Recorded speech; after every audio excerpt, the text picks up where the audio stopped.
our interest was to create the possibility of having them if we ever need them, but not to go on and really introduce nuclear weapons into the Middle East, because if we were to introduce nuclear weapons, we would really make it a free race, and we would give the justification to the other side to get it as a gift from somebody.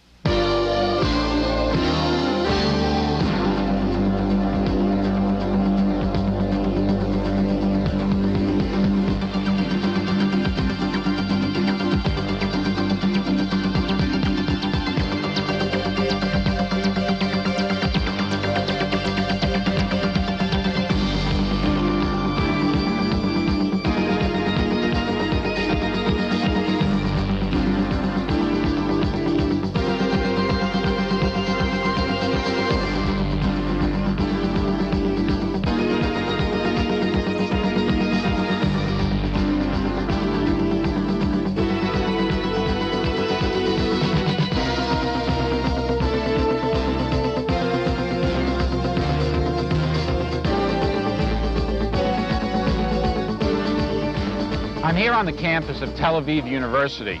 Professor Yuval Ne'iman, who I interviewed, was once president of this university.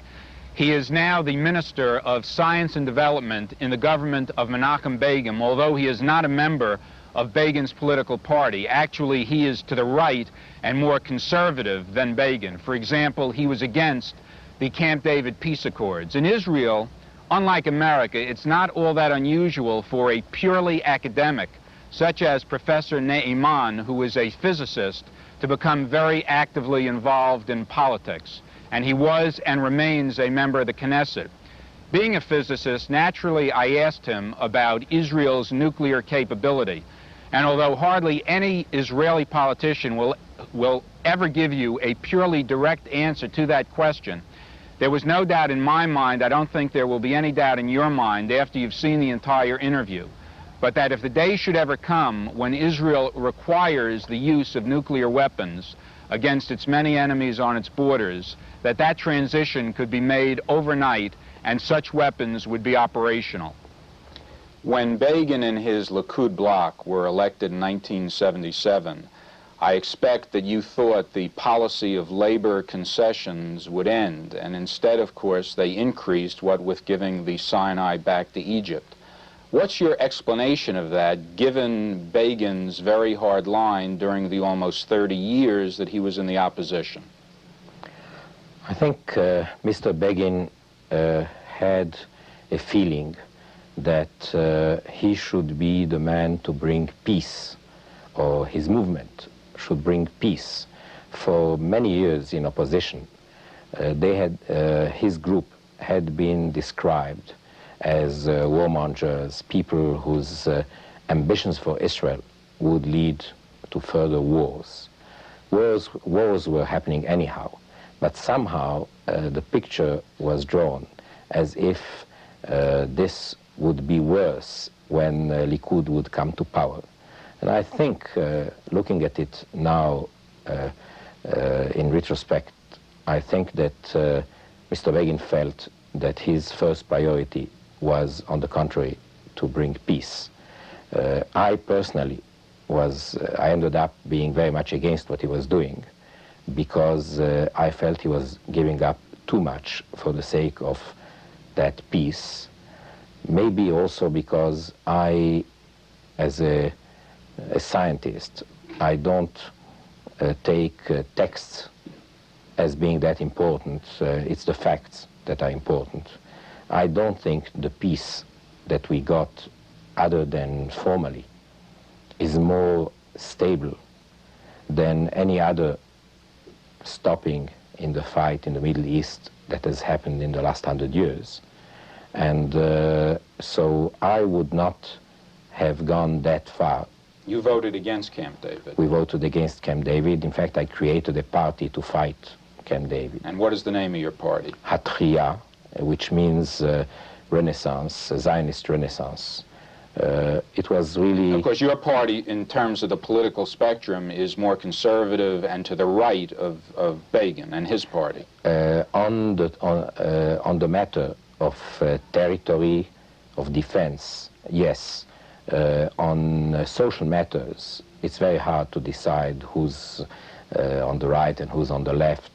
We have people who came from all sectors of the Israeli population. In fact, the party was created by three main groups. One of them came from Labour, one came from Likud, from Begin's party, and one of them came from the religious parties. And it's been a very tight unit since that time. You've got 3 seats in the present Knesset of 122 members. Your Yes. party has 3 seats. Yes. In looking at your literature, obviously you're talking about the fact that your new party raises the flag of affirmative Zionism, asserting Israel's eternal and exclusive right to all of Eretz Yisrael, to the entire land of Israel. Now, that's usually perceived from the American perspective as talking about the land God promised to Abraham and the other patriarchs. Do you base that belief of your party more on security and territorial needs, or more on biblical and historical precedents? Let me explain. We base it on Zionism. Zionism is a movement that represents the modern realization of a continuous attempt on the part of the Jewish people to reestablish itself in its homeland. That has been going on for centuries or for millennia. In fact, there was never a real disconnection between the Jewish people as such and the country. If you know, we use the phrase 2,000 years since we left the country. That's nonsense. It's at the time of the Arab conquest in the 7th century, Galilee and the Golan still had a Jewish majority.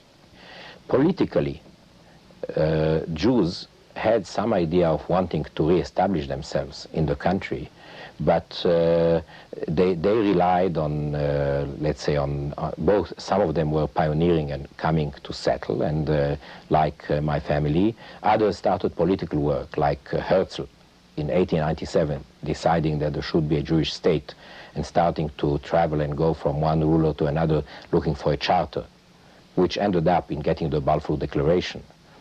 Which promised the Jews a homeland in this region. The British government promised. This was a promise by the British government. It was then sanctified, ratified. Although it was really a pretty vague kind of promise. It simply said that His Majesty government views with favor the establishment of a homeland in this region for the Jewish people, and Britain and the Arabs and the Jews all interpreted that a little differently. Well, not at the time, but perhaps a more precise document is the League of Nations mandate. That document, which dates from 1921, and after the Montreux meetings, that document establishes a British mandate over a certain area with the explicit injunction that Britain should prepare a Jewish state in that area. And if you look up your Webster Dictionary of the 30s, if you happen to have an old copy, or I know my family has a French Larousse dictionary, which is the same thing, from 1928, it's under Palestine. It says Jewish state under a British mandate. And there is, you know, a plate for flags. And under Palestine, there is a flag which is blue and white with the Magen David. So this was a certain definition which was accepted by the Zionists.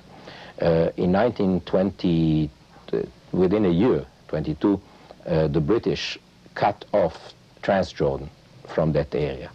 That happened when their protege, Prince Faisal, whom they had made a king of Syria in Damascus, was expelled by the French. They felt they ought to give the same family some compensation, and so they took a brother of Faisal, Abdullah, and they made him king of, or emir of Transjordan. And that was about 75% of what was contained in the original mandate given by the League of Nations to the British. Yes, it was. So it was already. Does your party advocate taking that back by force? No, but again, because you know, you can have, there's a difference between national attachment to some parts of your country that you feel are yours, and a decision that because of that you have to go and fight. And Zionism accepted these things. Incidentally, Mr. Begin's party for many years did not accept the cutting off of Transjordan. He always advocated both sides of the Jordan. Yes, because there was a real feeling of something being torn away from what had been promised and what was ours. The next partition happened when in the facts of the 1948 War of Independence, we were invaded by 6 Arab countries.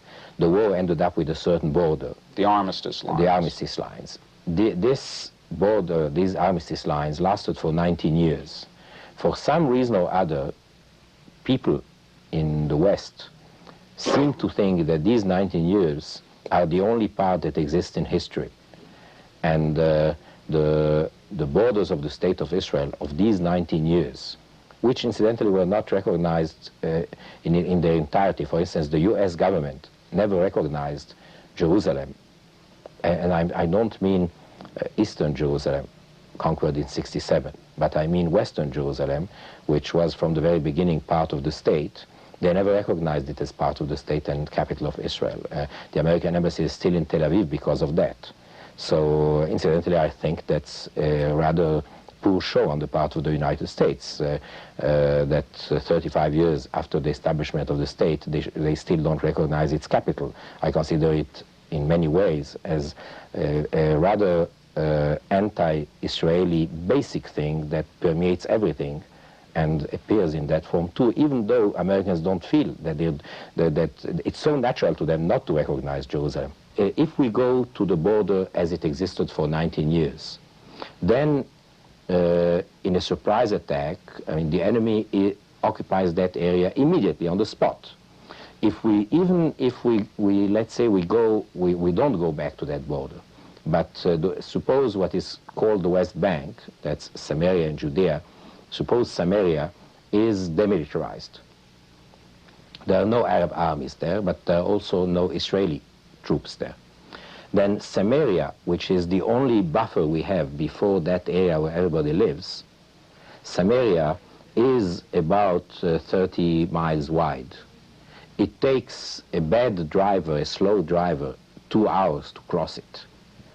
I give you 3 hours with very heavy tanks, etc. East of Israel, there are at present about 7,000 tanks. I'm counting Jordan, Syria, and Iraq.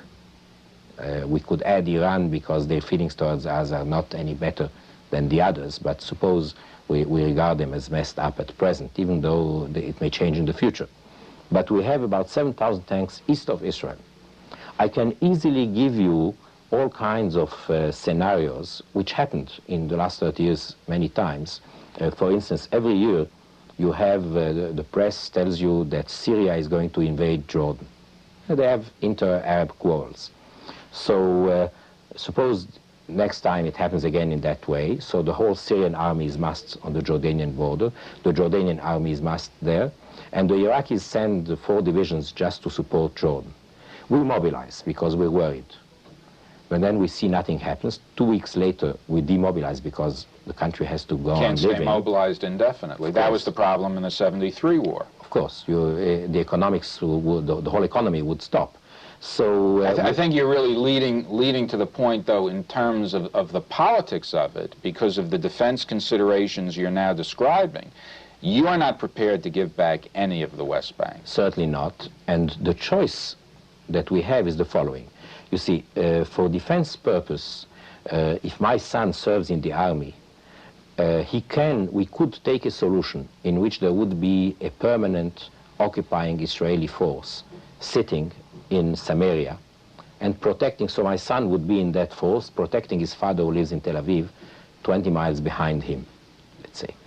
That's justifiable. You Americans, for instance, are holding Guantanamo in the middle of Cuba, and it's certainly not your country, and the Cuban government certainly is not happy about the existence of Guantanamo, but you feel you need it for your security, and you have a base, a military base there. I would say that we need militarily the Samaria about 1 million times more than you need Guantanamo.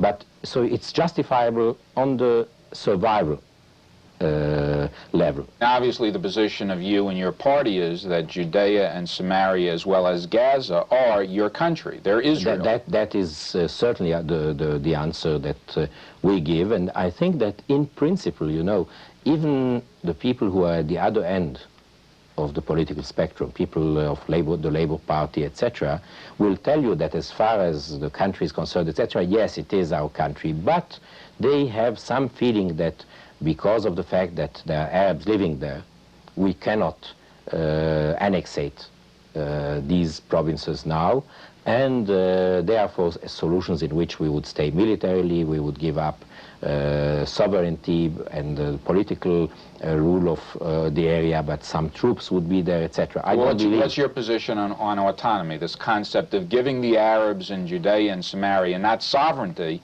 but giving them all the power to determine their own fate domestically, where they would have full religious, social, economic, cultural rights? Where do you stand on that? I would agree to some type of autonomy after we have sovereignty and after there's a very large Jewish population. Then I could take a system in which the Arabs would have some form of running their own affairs with an autonomous council or something like that. Why we are against the autonomy accepted at Camp David? Because we feel that it is just a transition to a Palestinian state. It's obvious that you would be 100% against the Reagan plan, and this creates some kind of a dilemma in terms of very close allies, the United States and Israel. The average American believes the Reagan plan is a perfectly reasonable plan for its ally Israel. The Reagan plan, of course, calls for a homeland for the Palestinians, some kind of self-government in association with Jordan. There would be a freeze on Israeli settlements, and obviously it does not contemplate any form of Israeli sovereignty over Judea, Samaria, and Gaza. Am I correct that you're 100% against the Reagan plan? 200. 200. And do you even agree that the Reagan plan, as former President Carter and his Secretary of State Vance say, that the Reagan plan is absolutely compatible with Camp David? I mean, I know you're against Camp David, but be that as it may, do you think that the Reagan plan is compatible with Camp David? I think it's entirely incompatible. I must say that its being incompatible doesn't displease me, because I'm against Camp David, and so I don't care if it's the Americans who decide to do away with Camp David, because I felt this was really a very dangerous thing to accept when Mr. Begin accepted Camp David. And I should explain. You see, my party is for immediate Israeli sovereignty over that area. Over the entire West Bank? West Bank, yes, over Judea and Samaria immediately, and for immediate annexation. Mr. Begin used to be for that, but at Camp David, he accepted some kind of situation which was, it'll be neither for us nor for them. Israel preserved its right to request sovereignty after 5 years of the autonomy. Now, what the Reagan plan has done is that it has foreclosed these possible futures. If Mr. Begin could claim and tell the Israeli public that at Camp David I have not relinquished our claim to that part of the land, I just accepted not to impose sovereignty for 5 years, then we'll see. And the Arabs could claim the opposite. The Reagan plan accepts the Arab solution and does away with Mr. Begin's solution. So the whole essence of Camp David, which was a compromise in which neither side has it, has been destroyed by the Reagan plan, which sides clearly and absolutely for the Arabs. And now, you see, Mr. Reagan also asked for an immediate freeze on settlements. If there's anything that is the only possible guarantee against a Palestinian Arab state, it is the settlements. Because if we have the autonomy according to Camp David, the danger is that somebody should not play according to the rules of Camp David, and that could be done, let's say, by the Council of the Autonomy, and they could declare themselves independent. But if there is a sizable Jewish population in the area, then that declaration doesn't have much meaning, because Jews and Arabs live together in the whole area, and the Jews would not accept it. So that situation could not happen. So if I were the American president and being for Camp David and against Israel annexating the area, then I would say that he should press us for more settlements and faster, because the only chance that we could accept without any risk for our existence, some kind of no settlement situation with an autonomy, would be if we have a sizable Jewish population. That would be the only guarantee against the whole concept turning against us and endangering our existence. See, the average American who's sitting in his living room listening to you talk is going to say to himself, well, even moderate Arabs wouldn't be willing to accept what you're talking about. You're talking about giving up not 1 inch of Judea, Samaria, or Gaza. I wish we wouldn't have given up what we already have. In the Sinai. Yes. And you're also talking about immediate Israeli sovereignty. So from the American perspective, they say, well, fine, it's just going to be another war, because the Arabs are not going to live with that situation indefinitely. And apparently your answer to that would be, okay, but if there's another war, we will at least have the defensive security of the West Bank. That's the area, that's where we live, and we've been here for hundreds of years. And to me, there is no meaning in the fact that by giving up this or that, there would be peace and things would stop. Things would not stop. And we are not the only conflict, and we simply have to see to our security. Well, then how naive can America be? Because this is not something new in the sense that in the '56 war, when Israel conquered the Sinai and Gaza, there was pressure from Dulles and Eisenhower, starting with the Rogers Plan. When Nixon took office, he sent Governor Scranton to the Middle East, who wanted to come back with a more even-handed policy. The Reagan Plan, the Carter push to give back the Sinai. Why then does the American government seem to believe that by constantly pressuring Israel, that this will somehow lead to peace? I think every time we gave in on one of these American strong pressures, we've lived to regret it. You know that in the War of Independence, we fought the whole War of Independence. I could even start earlier. The declaration of the state, even though Harry Truman gave the order to the American delegation in the United Nations to vote for partition and the Jewish state at the time and give us the Negev, they changed their mind later. And there was a tremendous pressure on Mr. Ben-Gurion not to declare the independence of Israel in May '48. And he managed to get only a majority of 1 in his council because people were afraid of America. And he declared independence, and America recognized us within 4 hours. But the pressure was not to declare the state. We fought the whole War of Independence with an American embargo. On arms. On arms.